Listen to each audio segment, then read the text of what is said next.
Hello বন্ধুরা, technical PV সরকার চ্যানেলে আপনাদের সকলকে স্বাগত জানাই। আমি প্রতিনিয়ত আমার চ্যানেলে দুয়ারে সরকারের নতুন নতুন আপডেটগুলো নিয়ে আসি। তেমনি আজও এক বিরাট নতুন আপডেট নিয়ে এসেছি। দুয়ারে সরকার ক্যাম্প আবার কবে থেকে শুরু হবে এই মাত্র জানালো সরকার।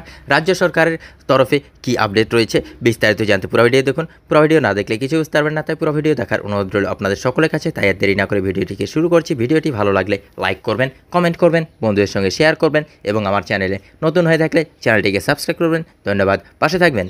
পশ্চিমবঙ্গবাসীদের জন্য সুখবর। যেসব মানুষ অপেক্ষা করছিল দুয়ারে সরকার ক্যাম্পের জন্য, তাদের জন্য সুখবর। ফের চালু হতে চলেছে দুয়ারে সরকার ক্যাম্প। পশ্চিমবঙ্গ সরকার রাজ্যের সাধারণ নাগরিকদের জন্য বিভিন্ন ধরনের জনকল্যাণকারী প্রকল্প চালু করেছে। এই সব জনকল্যাণকারী প্রকল্প সাধারণ মানুষের যাতে তাদের নিজেদের বাড়ির কাছেই পেতে পারেন, তাদের জন্য দুয়ারে সরকার ক্যাম্প চালু করেছে সরকার। West Bengal Duare Sarkar camp may start in July 2024। বিভিন্ন এলাকা ভিত্তিতে দুয়ারে সরকার ক্যাম্প এর মাধ্যমে রাজ্যের বিভিন্ন ধরনের প্রকল্পের সুবিধা দেওয়া দুয়ারে সরকার ক্যাম্পের উদ্দেশ্য। মুখ্যমন্ত্রী এই দুয়ারে সরকার ক্যাম্পের পরিকল্পনা প্রথম শুরু করেন 2020 সালের 1 ডিসেম্বর নাগাদ। এরপর প্রতি বছর দফায় দফায় বিভিন্ন পঞ্চায়েত ও পৌরসভা এলাকায় দুয়ারে সরকার ক্যাম্প অনুষ্ঠিত হয়। পশ্চিমবঙ্গে দুয়ারে সরকার ক্যাম্প 2024 জানা গিয়েছে আবার কিছুদিনের মধ্যেই চালু হতে চলেছে দুয়ারে সরকার ক্যাম্প।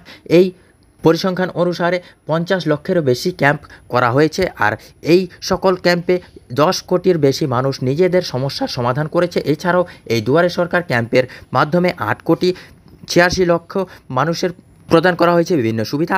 তাদের এই ক্যাম্প চালু হবে, কি কি নথি লাগবে, এইসব বিষয়ে আলোচনা করব আজ। দুয়ারে সরকার ক্যাম্পে কি কি সুবিধা পাওয়া যাবে, রাজ্য সরকার যে সমস্ত প্রকল্প চালু করেছে সেই সব প্রকল্পের সুবিধা পাওয়া যাবে এই ক্যাম্পে।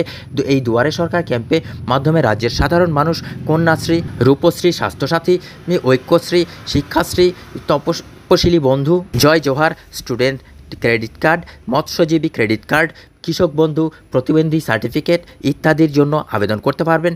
এইগুলোর ছাড়াও এই প্রকল্পের মাধ্যমে সাধারণ মানুষ ব্যাংকিং সহায়তা কেন্দ্র, রেশন কার্ড সংশোধন, কৃষি জমি মিউটেশন ইত্যাদি কাজগুলো করতে পারবেন। কি কি নথি প্রয়োজন আবেদনের জন্য?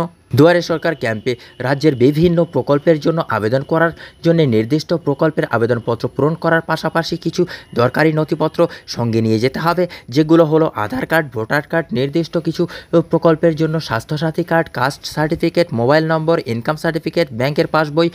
প্রকল্পের জন্য আপনি আবেদন করবেন, সেই প্রকল্পের ফর্মের মধ্যে লেখা থাকবে কি কি নথি লাগবে। কবে থেকে শুরু হবে দুয়ারে সরকার ক্যাম্প?